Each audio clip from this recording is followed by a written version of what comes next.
I went on this journey for my own purposes. It was my hobby. It was my spiritual path. And back in like 2007, I decided to make it public and I started finding all these amazing authors of these books or documentary filmmakers or whatever. And I wanted to find a way to talk to them because I had questions, and I thought, well, if I set up like a radio show or something, maybe these guys will talk to me. And so I started on my YouTube channel back in the day. I think my first video was like a cat video. And then the next videos were all like deep dives into all this stuff. And I had eventually got onto something called American Freedom Radio, which was like an online radio show. And that's where Truth Warrior was born. They were just like, we need a title for the show. And I'm like, well, I want to do something with warrior because I like martial arts and we're seeking the truth. He's like, what about Truth Warrior? I'm like, done. And so that's where that came from. That's my personal public podcast that I do. And during the process of I had to set up a bunch of top level guests for that show. And I reached out to people like Jim Mars, Jordan Maxwell, and Michael was like top of the list because I'd been reading his stuff forever and really admired his work. And I reached out to him and he was one of my first interviews. And he, of course, blew my mind and gave me goosebumps. And I was like, oh my God, I got to learn more from this guy. And so we had been starting to I brought him on my YouTube channel, just like you do, Esoteric. We just did some chats and he would come on and we talk about stuff.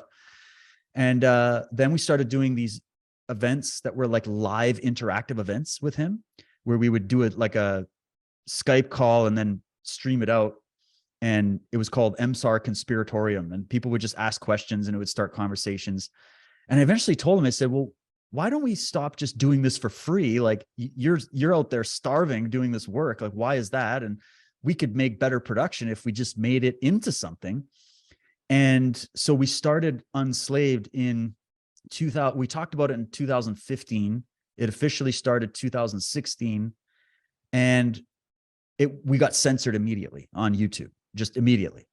And I went, okay, like we were censored before it was cool, And so I said, well, let's put a price on it, a small price, and have the audience finance this project to help us get off of all those mainstream media. We'll just use them for what we need them, but let's do something custom, which costs a lot of money.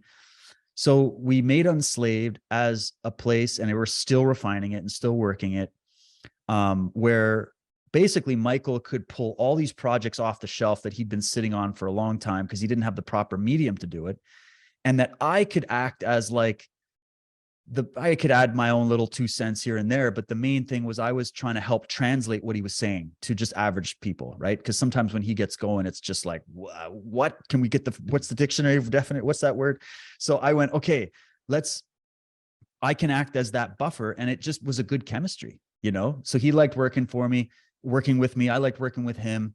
And it's just been an amazing, he's the easiest guy to work with, honestly. And the members that we have are just top shelf. They're like you guys, like they know the big picture. They're there for it. They have different opinions on things for sure, but Unslaved is a place where sometimes Michael will present, sometimes we'll interview people.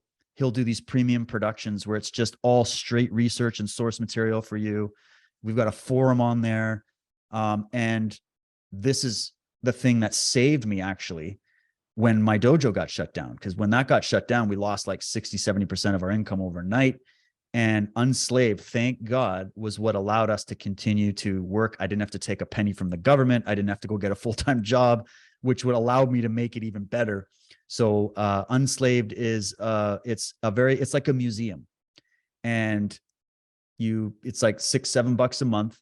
It's all private. You go in and there's just a smorgasbord of files and interviews and references and video media on so many different subjects at an extremely high level. Like it's not, there is stuff for beginners, but it gets advanced really quick. And that's what it is. It's a very unique museum that has everything preserved in these little time capsules. And it's an honor to do it. And I love doing it. And we do a show every week and produce premium stuff, documentaries, and all kinds of research on a regular basis that challenge the status quo. And it's not that every theory we present is something we fully back all the time. We're trying to compare notes and look at things from different angles and address controversial subjects and try to just come at it from a different perspective. So you will not, I've been on the internet a long time. I've been in these circles a long time. I can tell you for a fact, you will not find this kind of information anywhere else. And it's an honor to do it.